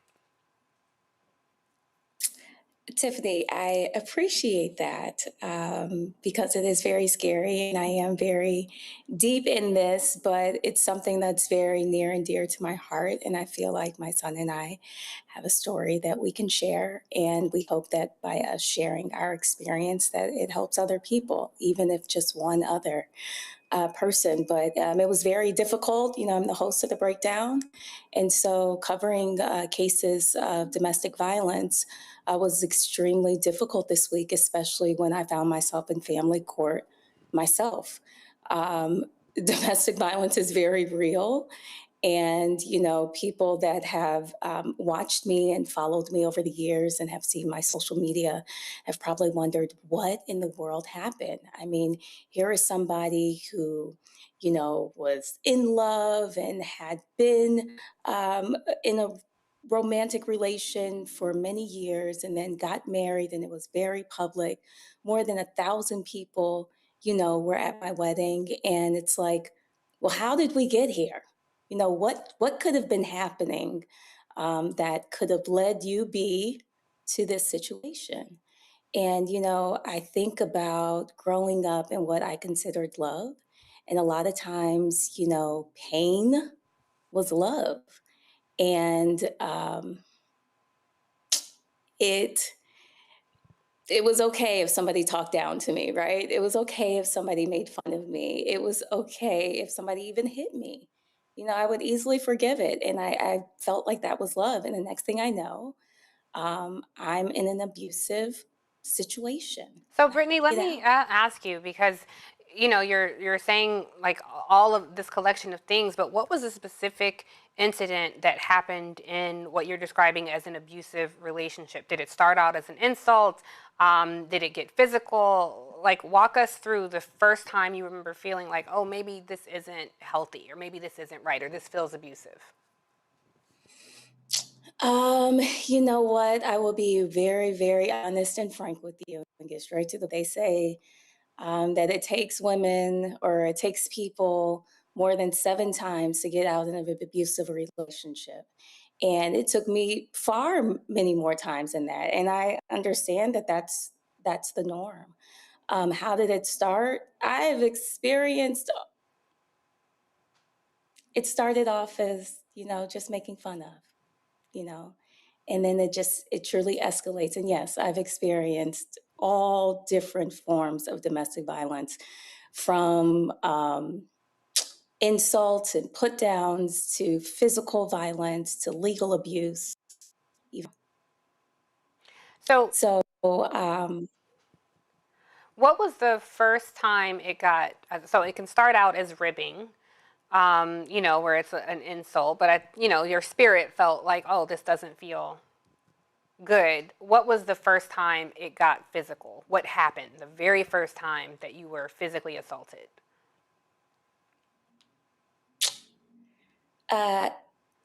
The first time that I was physically assaulted, I had been in the relationship for quite some time. And I was at home. We shared a home at that time. And it was a space where now he's in control and I can't get out. And that's when the physical abuse first started. So I was trying to ask for specifics, because I think there's somebody in a situation right now trying to make sense of something that happened to him. On another show I hosted, a woman talked about being in the car, and I asked her the same question. What happened the first time that you were physically abused? And she was driving in the car with her husband, and their 4 children were in the back seat. And she commented that she was riding and he was driving. She commented that he was driving too fast, and he reached across and punched her in the nose. And she was bleeding and was in a state of shock that this happened in front of her children. So I think those specifics are, frightening to hear. But if it's something that maybe isn't, if it was like, you were grabbed or you were shaken, all of those things I think are helpful for women to note. If your spirit feels off, if something is telling you, this doesn't feel right, this doesn't feel healthy, I don't feel emotionally safe, I don't feel physically safe, those are signs to pay attention to. So I want to bring you in, Dr. Tori Prothowile, and get your perspective as a licensed professional. When you hear Brittany talk about, we kind of normalize pain, and we grow up, and because we have so many wounds, we mistake very toxic relationships for love. What are some signs that women should be on the lookout for very early on in these relationships? Well, first of all, thank you, Tiffany, for having me, and thank you for hosting. It was a pleasure to actually see you and work with you. I love your work. You're welcome. So yeah, I think that one of the first signs for women is to notice just energy. Like when we walk in a room together, how does he act? How does he respond to other people around me? How does he respond to my family? I've had a lot of women tell me in sessions that they knew their parents or their siblings didn't like the guy they're seeing. However, they continue to see them. So I think listening to the people that you love and support, also looking at energy, and also one indicator that I think gets misconstrued a lot. How did he treat his last girlfriend, wife, his mother? How does this man engage with women? And to notice that, I've heard many women say, well, he treats them like that way, he won't do that to me. And that's where we are grossly mistaking the personality of a person. Yeah, because we want to be the chosen one. We're the special one. And that, even that, though, it really isn't love. It is a need to fill yourself up, because love has more depth than, well, he was awful to them, but he'll be good to me. That is a brokenness. You are looking for healing in brokenness. And so I certainly understand that. I write a lot about that in my book. And one of the things that I explore is the challenges around therapy, because, we're talking about Black men and their mental health, but quite truthfully, there's a lot that, women need to explore in therapy. I'm curious your thoughts. What if you are stressed? And this, I guess it would be for men or women. You're stressed, you're not suicidal, you don't have thoughts about self-harm or harming anyone else, but you feel like you just need some help figuring things out. And I think sometimes we conflate mental health with mental illness. And it's, what would you say to that person who's like, well, I don't need to go to a therapist because I'm not, I'm not staying at home under the covers crying, but I do feel a heaviness that I need to work through. What would you say to that person? Excellent question. And I think oftentimes women focus a lot more on there needing to be a crisis, there needing to be a last resort, rather than let me just take care of myself. Let me take care of my health. Let me have better self-care. And so to that, I say, if you feel something's off, don't wait when you have a physiological issue. So please also don't wait when there's a mental health issue. And I think many times we think things have changed. But I think when you've been dating someone a couple of months and the majority of the time that you spend with him, you're on pins and needles, you're uncomfortable, or you're second guessing his intentions, why is there a third, fourth, fifth date? And so when you're having those type of questions or those type of situations, therapy is the first resort, because you just need a sounding board. You need somebody to talk to make sense of what's going on. I might add that therapy is where you go before you even venture to get in a relationship. Self-love, I think, with Black women is such a huge deal. And I think sometimes people, when you ask, I remember my therapist asked me, do you love yourself? And I was shocked that I had difficulty answering the question. And when you talk to Black women and you ask that same question, they're like, we Black women. So we like, yeah, I love myself. I just went to the spa yesterday. And self-care and self-love are different. And when you deeply interrogate yourself, do you love yourself? Then that question has to come with, am I living like I love myself? Am I working like I love myself? Am I dating like I love myself? Because if you're dating like you love yourself, you are not looking at some raggedy man who is treating everybody else like garbage, but treating you special. That is not self-love. But I think on a more practical level, something that a lot of people confront, which, I explored this topic as well, therapy sessions can cost anywhere from $150 to $500 or more. Some therapists do not take insurance. And so not everybody can afford therapy. And then according to the American Psychiatric Association, Black clinicians only represent about 2% of practicing psychiatrists and 4% of psychologists. So disaggregated, that means there's even less Black women and less Black men. So with all the challenges confronting the space of therapy, how can someone navigate the financial issue, but also the provider issue when they really want to connect with someone who looks like them? Well, actually, there are a lot of organizations and sites now where you can get much more reasonably priced therapy. So, you have sites like BetterHelp, you have Sotomayor, you have Headway. There are other places that you can look at now to get a more reasonable rate. There's also Open Path, which I suggest to a lot of people sometimes if they don't have insurance. But also, don't forget, there's church. And then there's also, sometimes I kind of wince at coaching, but if you right now just need to talk to somebody and you do not have the funds to do the other things yet, go seek out a coach as well. Most of the time what I find, though, Tiffany, is that people will refuse therapy because they don't want the answer. They already know. It's already coming up. But they're afraid to pull the trigger. They're afraid to move. So they will put it off. They'll prolong it, or they'll avoid it altogether because they don't want to hear the answer that they already know. I think there, Brittany, is a spectrum of, you're talking about abusive relationships, but there also are relationships that may not be physically abusive, but they can be toxic. I certainly have thrown out a phrase or two. I think can't nobody read you like a Black woman, honey, when we are heartbroken and our, feelings are hurt. So it might not be physical abuse, but it can just be a toxic environment. And so what I had to do in my work in therapy and growth and self-reflection is just really look internally to self-love. How can I love myself most and first? Because that love has to be overflow, so anyone else can add to it. I wasn't looking to be filled up. I wonder if you could go back to a younger Brittany, the first time in your relationship where you felt unsafe, emotionally, physically, whichever. What might you say to that younger Brittany today? I thank God for my therapist. I want to just first note that I have been in therapy for many years, and it's because of domestic violence shelters in different cities that I've been able to connect with, and I've gotten free weekly therapy. And so now I'm able to have conversations like this, right? So what would I say to myself, my younger self that was scared?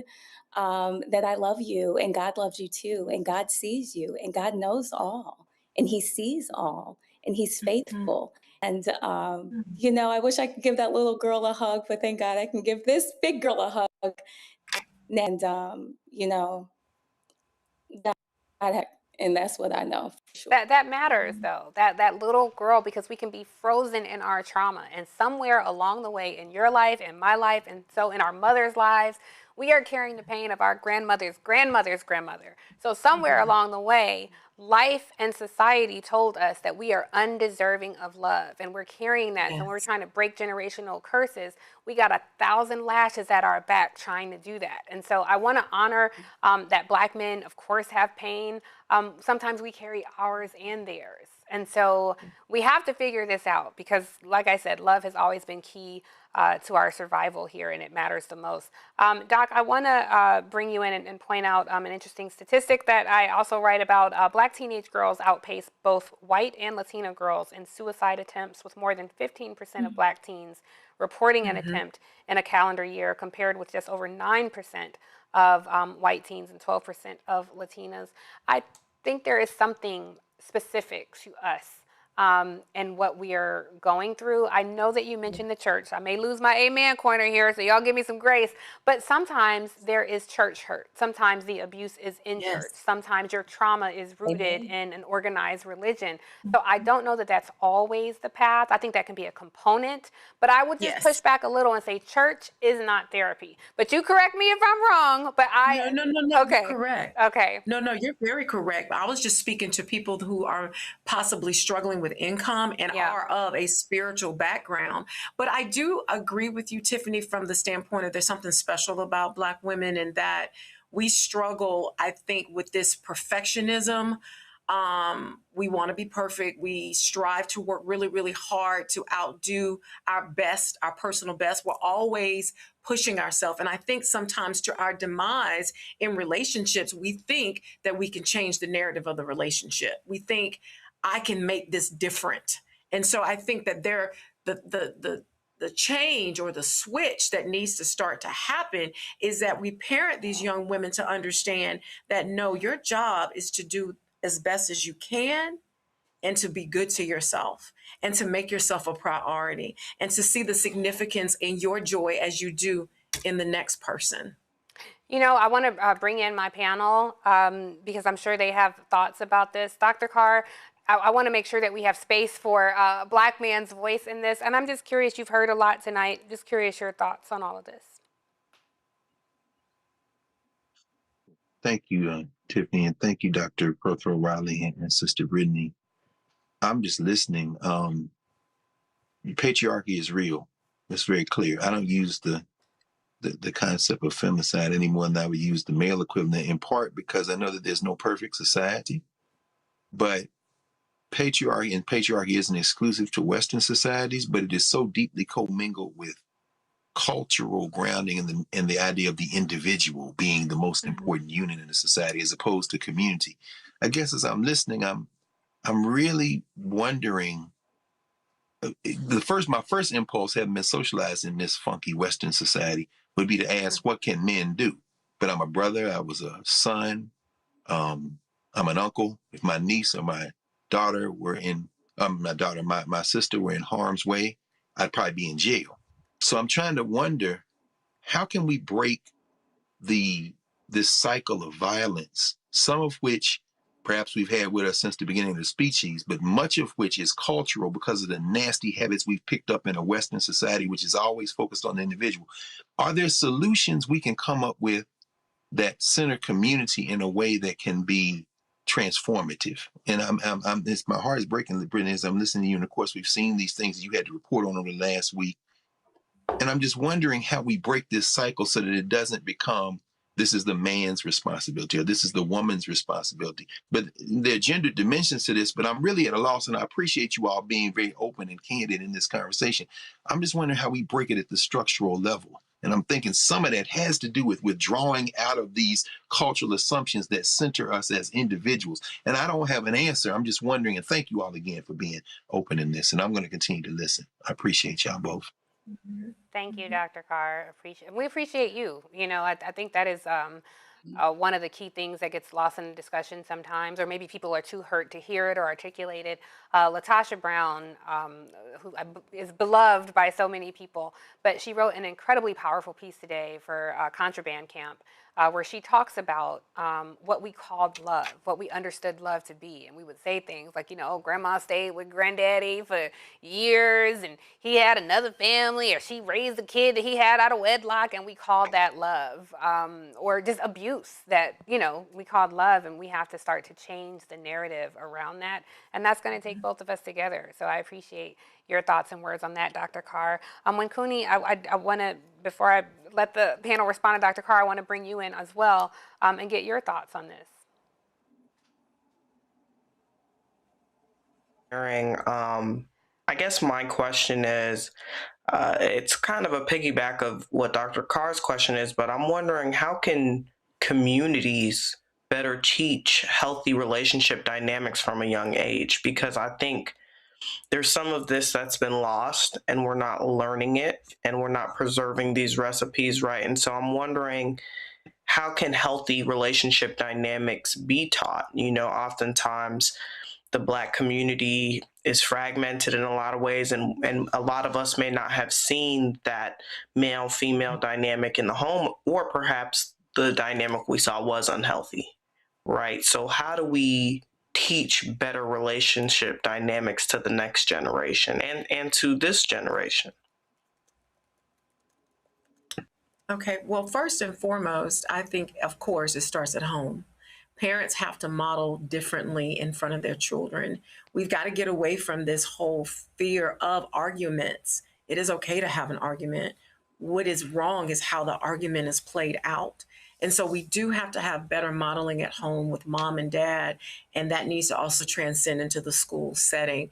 We've lost a lot of power in our school settings, and we've lost a lot of power in our communities as well, as far as what's legal and what's not legal. But the one thing that we can all own is having a better language, having a better way that we communicate with love inside the home. And I think that that's one of the first places to start. And then to also have better education around your emotions and your moods when you're little, when you're young. I think we've been taught so much in our community: chin up, chest out, let's not complain, let's not worry about this, or, you know, you need to be focusing more on this. And as a community that is trying to get ahead and trying to get into a better place, a lot of times we don't focus on the basics. And the basics of humanity is empathy. And so, I got in trouble for saying that word a little bit previously, but I do think that the way that we speak to each other, the language that we use, the way that we create boundaries around what's acceptable and what isn't when we're being spoken to, all of those places are great places to at least start. To let your male children tell you when they're upset and what they're upset about, and give them effective ways in managing their anger. Give them effective ways in handling and sitting with their emotions. Well, okay, you're the professional. I agree with all of that, but I also want to encourage men to take responsibility for their mental health. It can be hard to try to heal another person when we have so much to heal ourselves. And men have to give that space to each other and to themselves, you know, like Dr. Carr said, taking responsibility for our own mental health. But either way, doctor, I think, this conversation has to keep going. There's not one solution.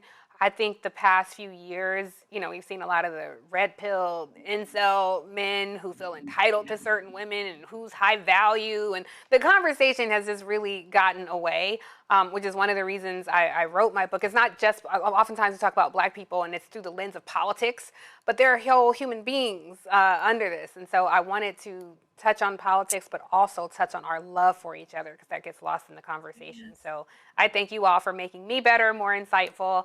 And I certainly learned a lot from hearing from all of you. Thank you so much to both of you ladies for joining and for sharing so much of your personal stories. And you'll have to come back very soon. Hopefully when I'm in the chair again, we can revisit this conversation. For those of you at home, you're watching Roland Martin Unfiltered on the Black Star Network. We're going to take a quick break, but we'll be right back. We'll see you on the other side.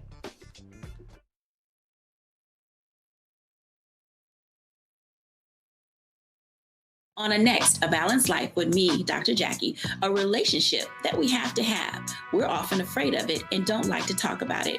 That's right, we're talking about our relationship with money. And here's the thing, our relationship with money oftentimes determines whether we have it or not. Balancing your relationship with your pocketbook, that's next on A Balanced Life with me, Dr. Jackie, here at Black Star Network. With medicine and science under attack, I want to keep you and your family informed and healthy. I'm Dr. Ebony Hilton, and I knew at the age of 8 that I wanted to be a doctor. So I studied hard and became the first African-American female anesthesiologist hired at the Medical University of South Carolina since its opening in 1824.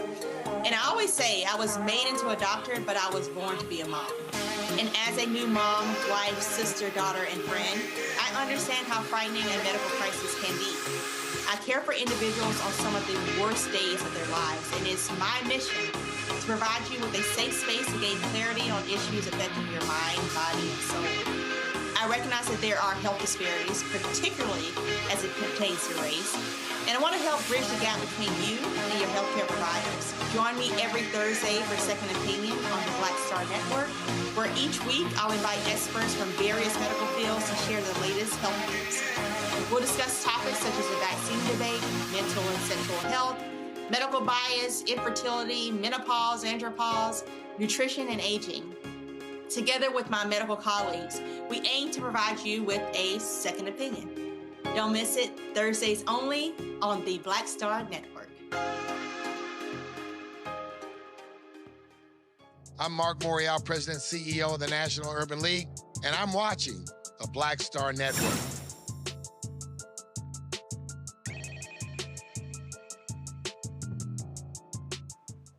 All right, it's time for headlines with Brittany Noble.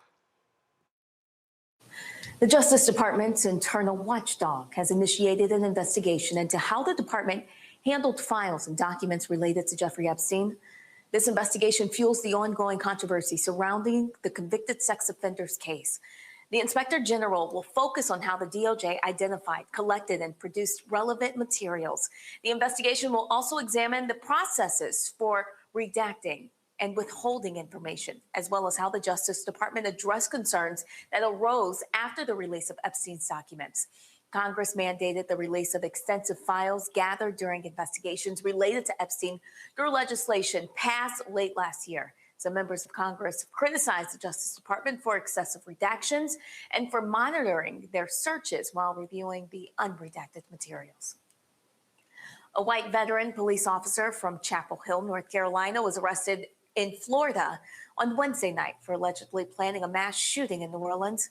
The Louisiana Department of Public Safety said that Christopher Gilliam intended to travel to the New Orleans area Jazz and Heritage Festival, all to carry out the shooting, and then planned to commit suicide by cop. A trip to the Florida Sheriff's Office led to his arrest, and deputies recovered a handgun and approximately 200 rounds of ammunition, all from his hotel room. And in Atlanta, an Emory University law student has been banned from campus for sending a series of racist and threatening emails, all directed at minority groups. University officials confirmed that the emails dating back to March contained racial slurs and language associated with white supremacist ideology. The Emory Black Law Students Association, along with several other student organizations, issued a letter stating that the emails displayed racist, misogynistic, and transphobic ideology and represented an undeniable escalation from dehumanizing and offensive speech to assault. Florida Governor Ron DeSantis signed a new law also on Wednesday that targets diversity, equity, and inclusion efforts at their local level. The law prohibits city and county governments from funding or promoting DEI programs. DeSantis claims that these initiatives discriminate against white men. Additionally, the law allows residents to sue local governments for violations, and it could result in the removal of officials found to support DEI initiatives. This new law builds on the 2023 legislation that already barred public colleges and universities from spending money on DEI programs. And the federal government is considering intervention to prevent Spirit Airlines from shutting down. Recent reports indicate that officials may take a stake in the airline and offer up to $500 million. The support comes as rising fuel costs linked to conflict in Iran push the company to brink of collapse. Now, if Spirit fails, it will become the first major U.S. airline in 25 years to cease operations due to financial difficulties. And although the White House has not confirmed any talks, it is monitoring the situation. Sports journalist, producer, and philanthropist Taylor Rooks is making a significant impact outside of sports by eliminating over $2 million in medical debt for families in her hometown.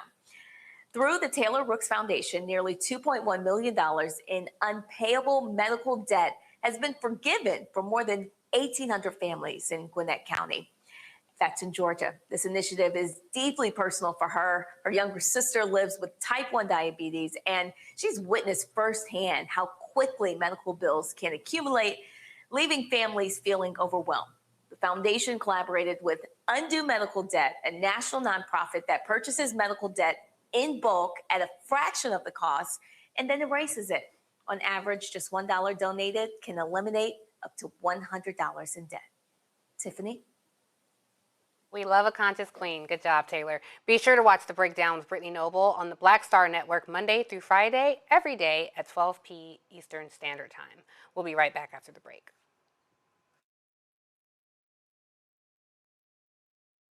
With medicine and science under attack, I want to keep you and your family informed and healthy. I'm Dr. Ebony Hilton, and I knew at the age of 8 that I wanted to be a doctor.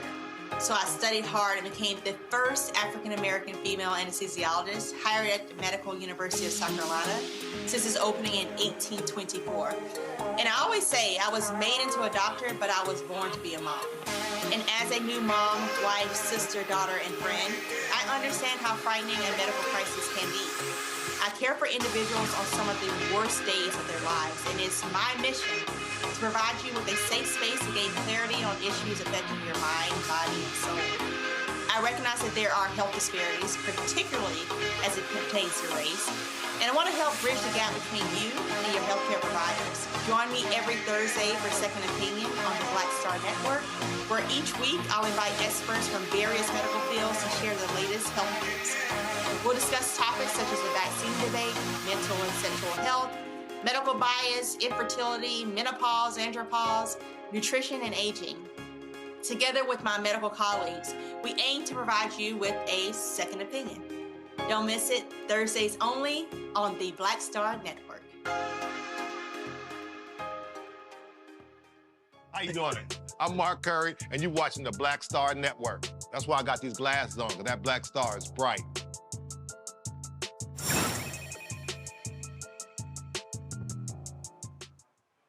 All right, before we go, I want to share a few thoughts. This week, right here in the nation's capital, is the annual White House Correspondents' Dinner.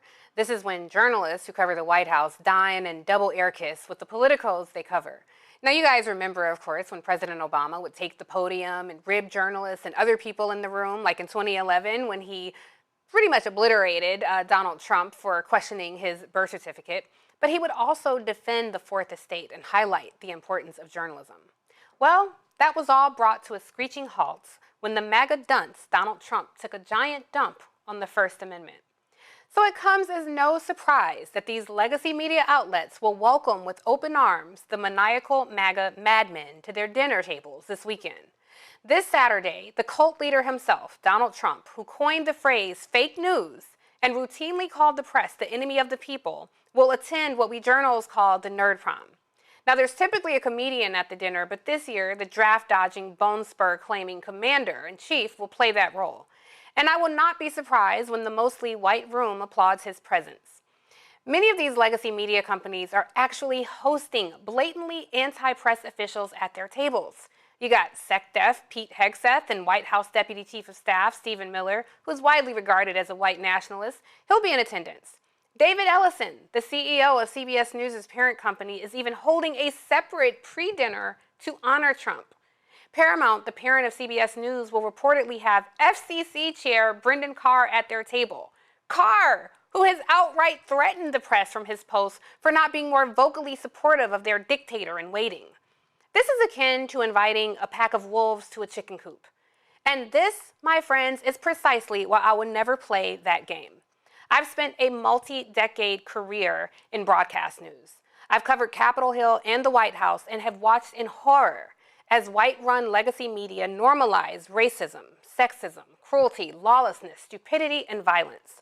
I've navigated a career that tried to force me to yield to their rules of being unbiased, being rooted in what's white and male. I bore witness and even fought against media outlets routinely resorting to weasel words and euphemisms and commentators' critiques to avoid declaring an indisputable truth in its own institutional voice. I saw rational thought be presented on equal footing with irrational cult members. I gawked at media narratives that paved the way for the absolutely frightening erosion of society as we once knew it. No, I have no intention of ever playing in that space. I show up in spaces that ask of me to swallow my intellect, and instead, I proudly choose to be impolite to those who advocate such policies.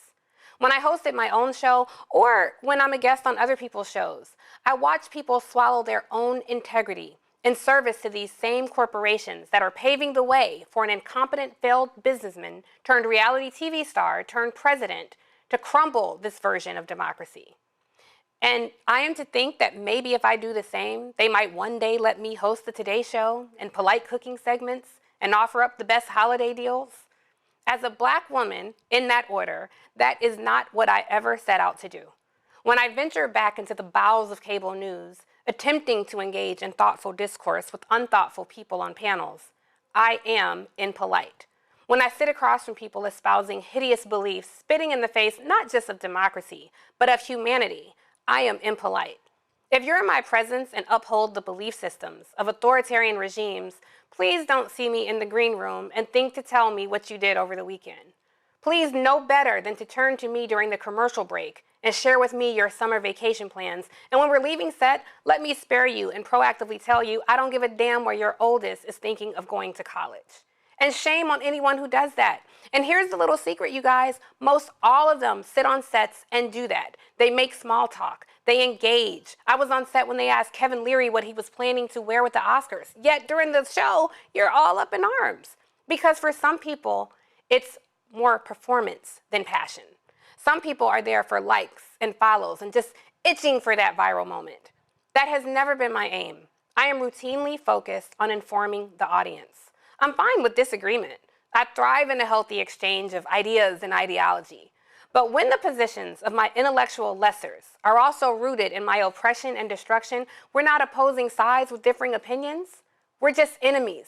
And I don't make small talk with MAGA clown clan cap wearing idiots who would sooner see us all perish.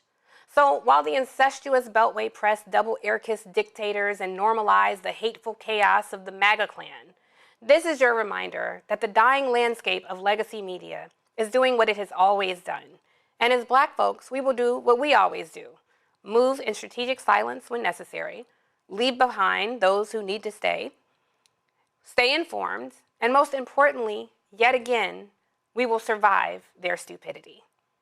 I want to bring in my panel, Dr. Carr and Winkuni. I'm a little irritated and pissed off about this White House Correspondents' Dinner this weekend because it is idiotic, hypocritical, but also consistent with the Beltway press to do something like this. What are your thoughts? Cooney, I'll start with you, and then we'll go to Dr. Carr.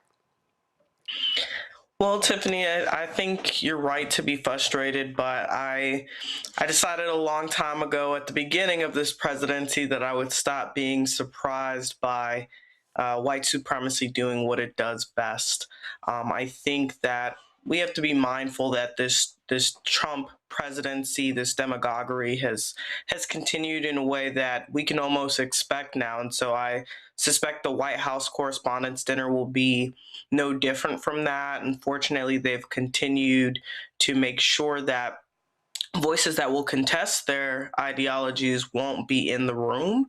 And, you know, that is where America teeters into fascism. And so it's a scary new reality that we live in. But I think, again, this is why it's particularly integral for Black people to continue to create and curate their own spaces like the Black Star Network, because we have to be the torchbearers of our own futures and tell our own stories. And that's why I'm happy to be here this evening. And we are happy to have you here, and I'm so glad that you were able to join me. Dr. Carr, you've heard my frustrations so many times. I've texted you, I've called you, I've sat across from you and wanted to scream. You know, I do shows on CNN. When I had my show on MSNBC, there was so much frustration, like this effort to sanitize, you know, people who were in the Trump administration and treat them like it's normal, and it's infuriating. It's so infuriating to me. And of course, I support independent media, but with that comes its own challenges. And, you know, I know people have a lot of criticisms, but I just want to say the people who are, you know, I would argue lacking in integrity, they appear all across every network. It's not any show in particular. They are across every network. And it just makes me want to pull my hair out, because when you're standing on the outside looking at that, and it's like, that's what y'all wanted. That is what you wanted on your screens. It feels disrespectful to us as a people after all we've done in this country. I agree. And I would say this, I don't think it's a shameless plug at all for me to say this about Love Me, which I was honored that you shared pages with me and the manuscript with me to read and draft.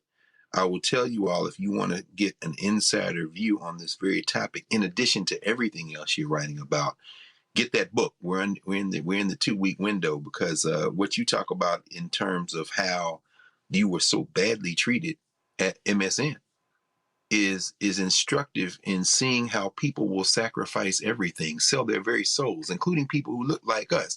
Y'all need to get this book if you want to see this insider view. And I'm thinking about this because as you describe this nerd prom, we all know that a great number of the people who are going to be in that room. The people who will kiki in your face, I think you should get an award for not beating the shit out of Scott Jennings any day of the week. And also should get an award for eviscerating him before the world every time you sat on the stage with him, because this is a piece of a man, a little raggedy ass clay-eating hillbilly who, if he were not a white man, would not be anywhere near a public platform. And so your ability to maintain your calm in those spaces comes at a price that you write about and you talk about. But even then, we can't get to the real heart of how great the price is, because I don't know that you or anybody else could ever determine it. All that having been said, they're going to be there. They're going to kiki and cater to power. And whether it be Roy Wood Jr. a couple of years ago trying to navigate that straight, and of course being rewarded by the Jon Stewarts and the Comedy Centrals of the world as saying that maybe you're a little too smart for this space. Let's go find somebody else who will be a little bit more palatable. Whether it be you going through all the media platforms and the cable platforms, establishing and maintaining a standard of excellence that no one can question, and attracting between 4.5 and 5 million viewers a week, only to be told, oh, we want to maybe do something else, or better yet, not to be told anything, just to be ushered out the door. I think the choices that, Cooney, you've said that we have to make, and the choices that you've made, Tiffany, to be in whatever space you're in on your own terms, probably are going to end up with us being in spaces like this. Yeah. Because quite frankly, speaking truth to power to white people is not why any of us came out of our mother's wombs. We are to be self-determining people. And all I can say finally is that our appreciation for you is, I think, emblematic of how we have to appreciate ourselves. You don't change. And so that, including tonight with this conversation around domestic violence and this question of harm and how we solve it, this is why, as when Cooney said, the Black Star Network exists. And when it's not the Black Star Network and it's a white space, if you were going there this weekend, I suspect you would be exactly, I know you would be exactly who you are, and people just have to deal with it. Have you ever been to that? I'm assuming you've been to one. Yeah, many times. I mean, when Obama was in office. You got to tell us something about it. I mean, well, what is, you know, you have to be yourself in a room like that. When it was the Bush administration, it was a different environment. You know, it was it wasn't as cool an event. It was just journalists who covered the White House. And I remember Cedric the Entertainer was the comedian one year, and he went on this whole thing about Condoleezza Rice. And he was like, you know, there's Condi, and then there's Delisa. And Delisa coming out to her office like, B, I know you stole my stapler. Like, he was on this whole thing. Y'all know Delisa can fight. It was like, you know, some ribbing. And there was always a question of, well, should journalists be socializing with the people we cover? You know, which I always thought was a fair question.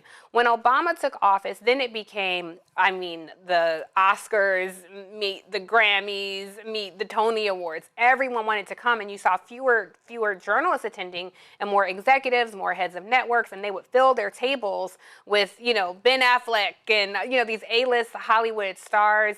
And so the journalists who actually did the work, our invitations started getting smaller and smaller and smaller, but it was still such a beautiful time because Vanity Fair hosted a party and The Root would host a party. And then the year that Trump came into office, it was just very desolate. He didn't attend. As you know, they weren't holding daily briefings back then. He was routinely insulting members of the press. And it just took on a different meaning. So it's quite baffling now to see that he will be in that room with people who he insults on a damn near daily basis. And I can tell you right now, when he comes, people will applaud. They're going to stand for him. They're going to applaud. Some of it is out of the respect for the office that the president doesn't even respect. Some of it's out of routine, but some of it is just a constant denial of what we are witnessing. You know, as Black folks, we ain't in denial about it, but we look at them like, man, you guys just don't get it. They have normalized the chaos until calm seems eerie. And they really feel like, you know, oh, we ignored this whole MAGA movement. You know, MAGA's so unoriginal, they can't even come up with their own challenges. You know, they made themselves victims. You know, they can't even come up. You know, we had Black Lives Matter, then it was All Lives Matter. You know, we had woke, and then they turned it into like a bad thing. It's like, y'all can't even live on any level without us culturally. Like, everything we do, they some biters, you know, and try to warp it into something. So I'm so disgusted by it, Dr. Carr. Greg. I'm so disgusted by it, Greg. This is the only time I'll call you Greg. Yeah, Dr. I'm just really, honestly, it makes me want to vomit. And thank you for talking about the book because, you know, I thought it important. But again, that wasn't what the whole role, because whether you were in a newsroom or you were an associate in retail or you're an attorney showing up to a practice, you're a judge sitting on the bench, you're a doctor showing up to a hospital, we all confront those same systems of white supremacy in our roles at work. And so I wrote the book in sections, our labor, our land, and our love. And it just feels like this conflation of these three things in the lives of Black women right now are suffocating us. And so I revisit it. You know, I thank you for letting me shameless plug my book. And just to your point, Dr. Carr, I want to thank Roland Martin for creating this space for us to even have this conversation. I will be on book tour starting May 4th in Brooklyn with The View's Sunny Hostin. Sunny, who's fighting the good fight, so shout out to her. I'll be in Atlanta with Michael Harriot and Keisha Lance Bottoms. I'll be in Dallas with Congresswoman Jasmine Crockett. I'll be in Chicago with Jay Ivey. I'm all over the place. So you can find out more about my book tour at TiffanyDcross.com. Look up the Love Me book tour. I'll be here in D.C. with Joy Reid and with Dr. Carr. He is going to be on my book tour with me as soon as we settle on a date.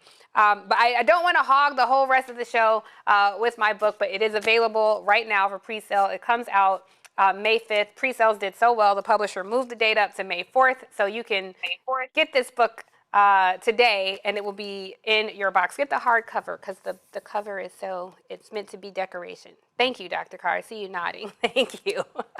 Dr. Carr, Wikuni, before we go, any final thoughts? I feel like I hogged that whole last segment, but I'm so full of rage right now. I just wanted to get that part out.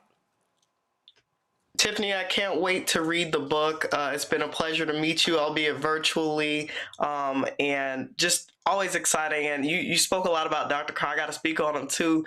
I was under his tutelage at Howard University, and what y'all see here, I have to, credit to the great Dr. Greg Carr. So, I'm just thankful. I'm thankful to be able to share space with the folks that mentored me and grew me up. And so it's an honor to be able to share space in this way. And Tiffany, it's a pleasure to spend time with you this evening. So just really happy to be able to be here with the both of you. Thank you. There's never too much Dr. Carr love on my watch. Dr. Carr, we just love you and thank you. We will see you. I love you too. Yes. Do that thing. Is that how you do? No, I just do it like this. This is how the old school. Okay, well, we'll do it like this. I don't want to hit my mic. The director's going to kill me. But yes, love. I also want to thank the staff here at Roland Martin Studios. It's a very elaborate space that he has here. He has a well-qualified director, supervising producer, coordinating producers, and a whole team of folks behind the scenes that you don't always get to meet. You may hear Roland, yelling a command or something, but they're hardworking people here who made it so easy for me to fill in tonight. So thank you all for your support, and your support is critical to what Roland does in creating this space. So you can keep supporting via credit card, Cash App, or Stripe code in the bottom left-hand corner. PayPal's R Martin Unfiltered, Venmo's RM Unfiltered, Zelle's at RolandSMartin.com, Roland at RolandMartinUnfiltered.com, and if you're old school, you can send checks, money orders payable to Roland Martin Unfiltered, P.O. Box 57196, Washington, D.C. 200370196. Candace Kelly will be back with you all tomorrow. Roland, happy anniversary to you and your wife, wherever you are. And again, just want to give a sincere, heartfelt thanks to all the folks here who make Roland Martin Studios function and run swimmingly and smoothly like it did tonight. And thank you, of course, to my amazing panel, Dr. Greg Carr and Wikuni Seance. I hope to meet you in person very soon. All right, we'll see you next time.